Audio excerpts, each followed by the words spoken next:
हाँ, कल मैंने आपको मीराबाई पदावली से 2 पद का अर्थ बताया था। पहला पद था बसो मेरे नैनन में नंदलाल और दूसरा पद था पायो जी में तो राम रतन धन पायो। आज तीसरा उनका पद जिसमें मीरा ने अपने कृष्ण की भक्ति के प्रति अपने अनन्य भक्ति जो प्रकट की है उसका इसमें वर्णन किया गया है।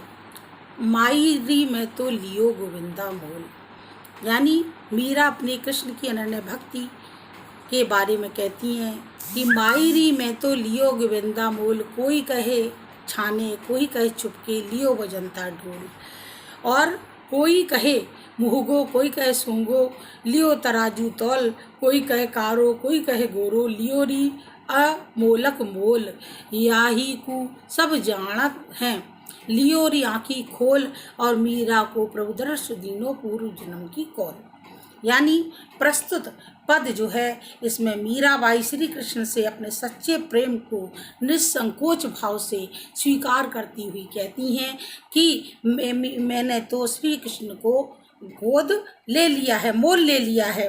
लोग मेरे प्रेम व्यापार का नाना प्रकार से वर्णन करते हैं। कोई कहता है कि मैंने उसे चुपचाप छिप करके अपनाया है, और कोई कहता है कि मैंने उसको चुपके से प्रेम संबंध बना करके अपनाया है ना। कोई कहता है कि पर मैंने लियो बजंता ढोल, यानी मैंने तो श्री कृष्ण को ढोल बजा बजा कर सबको बता करके अपनाया है। कोई कहे मैंने उसे महंगा खरीदा है, कोई कहता मैंने उसे सस्ता खरीदा है, लियो रेज तराजू तौल।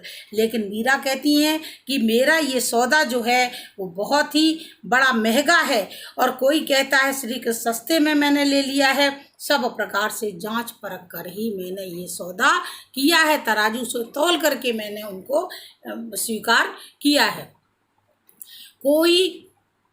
कोई कहे कारो कोई कहे गोरो, कोई कहता है कि मैंने काले हैं श्री कृष्ण, मैंने काले श्री कृष्ण को अपना लिया है, और कोई कहते हैं कि अब वो चाहे काला हो चाहे वो गोरा हो, मेरे लिए तो वो अनमोल है।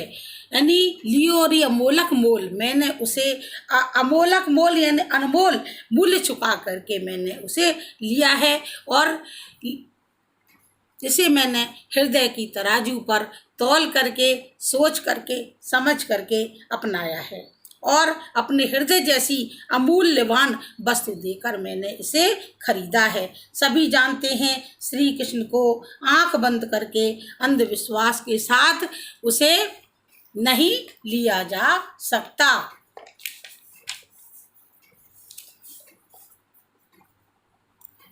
मैंने तो उसे आंखें खोलकर सब कुछ सोच समझकर उसके प्रति प्रेम का संबंध जोड़ा है। मीरा कहती हैं कि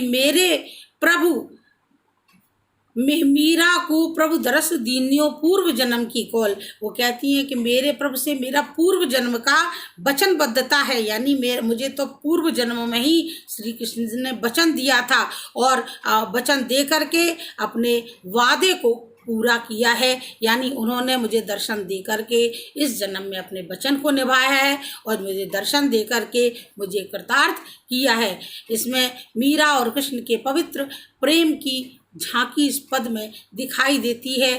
भाषा बहुत ही सरल और सरस है, और इसमें मिश्रित शब्दावली ब्रज भाषा का प्रयोग हुआ है, और इसमें गुण जो है प्रसाद है, पद गेय है, और बहुत ही सुंदर अनेक मुहावरों का भी इसमें प्रयोग हुआ है।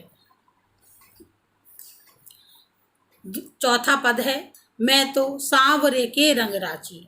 मैं तो सांवरे के रंग राची। इसमें मीरा ने अपने कृष्ण के प्रेम में मग्न होकर के पूर्ण रूप से उन्हीं के रंग में रंग गई हैं, इसलिए उनका संसार की किसी भी चीज में मन नहीं लगता, ऐसा मीरा ने दर्शाया है।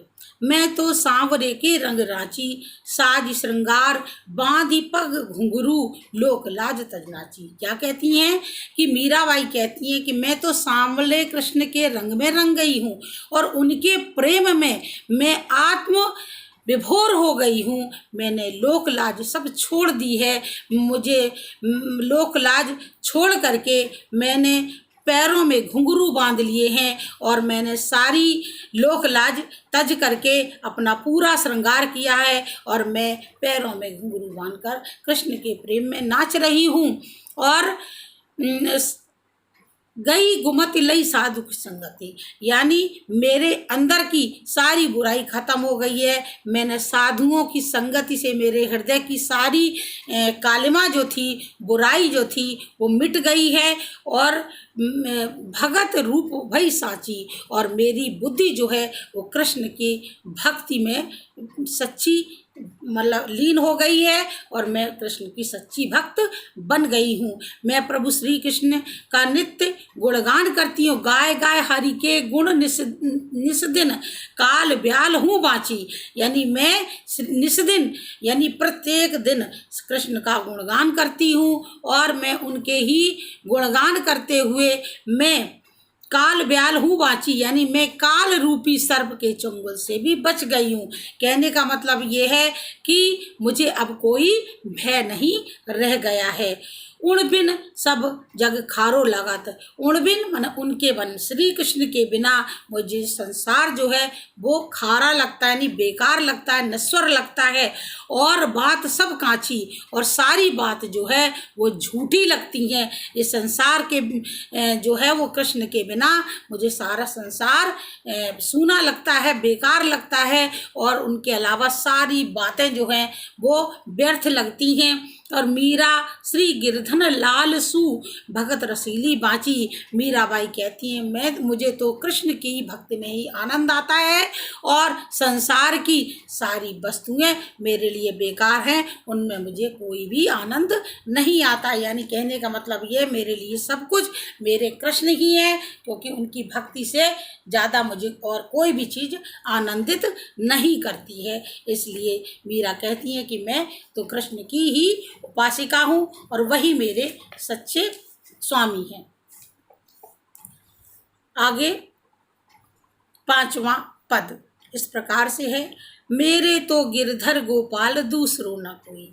यहाँ पर इस पद में मीराबाई कृष्ण के अतिरिक्त संसार में अपना किसी से कोई संबंध या नाता नहीं जोड़ती हैं, बल्कि एकमात्र कृष्ण को ही अपना सर्वस्व घोषित करती हुई कहती हैं, सर्वस्व एक्सेप्ट करती हुई मतलब अपने कृष्ण के प्रेम के प्रति अपना संबंध स्थापित करते हुए कहती हैं कि मेरे तो गिरधर गोपाल दूसरो न कोई, जाके सिर मोर मुकुट मेरो पति सोई, और ताप मात भ्रात बंधु, तात मात भ्रात बंधु आपनो न कोई, और छाण दई कुल की कहानी कहा करे है कोई, संतान ढिंग बैठी बैठी लोक लाज खोई, असुअन जल सींच सींच प्रेम बेल बोई, अब तो बेल फैल गई आनंद फल होई, और भगति देख राजी हुई जगत देख के रोई, और दासी मीरा लाल गिरधर तारो अब मोई। यानी इसमें मेरे तो गिरधर गोपाल दूसरों ने कहा, मीराबाई कहती हैं कि अब तो मेरा नाता एकमात्र श्री कृष्ण को मैं अपना सब कुछ मानती हूँ, बाकी ये सारा संसार जो है वो मेरा अपना नहीं है। और जाके सिर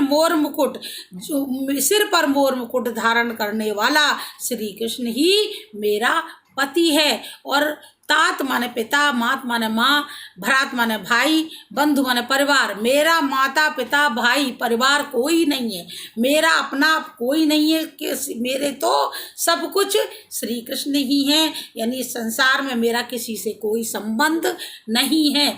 और छाण दई कुल की कान, मैंने कुल की मर्यादा को, कानी मर्यादा को मैंने त्याग दिया है। कहा करे कोई, मैंने अपने परिवार को, अपने कुल को, सबको छोड़ दिया है और तिलांजलि दे दी है, मैंने सबको छोड़ दिया है। अपने कृष्ण के लिए मैंने अपनी कुल की प्रतिष्ठा को भी त्याग दिया है, मेरा कोई क्या कर लेगा। सभी कहते हैं कि मैंने संतन ढिंग बैठी बैठी लोक लाज खोई, सभी लोग कहते हैं कि मैंने तो संतन की संगति लेकर के और सब कुछ, मुझे किसी की चिंता नहीं है। असुअन जल सींच सींच, और मेरे कृष्ण के प्रति मेरा प्रेम जो है वो इतना अधिक बढ़ गया है कि मेरे कृष्ण के प्रेम रूपी बेल जो है अब तो मैंने अपने आंसुओं से सींच सींच करके उसको बड़ा किया है, और अब तो उस पे आनंद रूपी फल भी आ गए हैं, यानी आनंद रूपी फल भी अब तो लग गए हैं, और अब तो आनंद ही आनंद है, क्योंकि अब तो मैं श्री कृष्ण के ही प्रेम में मेरी जो प्रेम बेल थी, लता जो थी, वो फैल गई है। अब तो इस पे आनंद रूपी फल ही लगने वाले हैं। मुझे तो केवल प्रियतम श्री कृष्ण की भक्ति में ही सुख मिलता है। सांसारिक विषयों को देख करके मेरा मन जो है संसार को देख करके दुखी होता है। भगति देख राजी हुई, जागत देखी रोई, यानी संसार को देख करके मेरा मन दुखी होता है। तो संसारिक विषयों को देख के मेरा मन जो है रोने को करता है, क्योंकि मुझे तो कृष्ण की भक्ति में ही आनंद आता है। और दासी मीरा लाल गिरधर तारो, अब वही मीराबाई कहती हैं, हे मेरे गिरधर गोपाल, अब मुझे अपनी दासी मान करके मेरा उद्धार कीजिए, अन्यथा मुझे जो है अपना करके मेरा जो है इस संसार से क्या कहते हैं विरक्ति का जो मैंने मार्ग लिया है, मुझे मोक्ष प्राप्त हो। और ऐसी वो प्रार्थना किनसे करती हैं? कृष्ण से करती हैं कि हे मेरे नटगन्नावर, मैं तुम्हारी दासी हूँ, और अब मेरी लोक लाज सब कुछ जो है, मेरा सब कुछ जो है सांसारिक मेरा बंधन से कोई मतलब नहीं है, मैं तो आपकी ही शरण में हूँ। हे शरणागत की रक्षा करने वाले कृष्ण, आप मेरा उद्धार करें।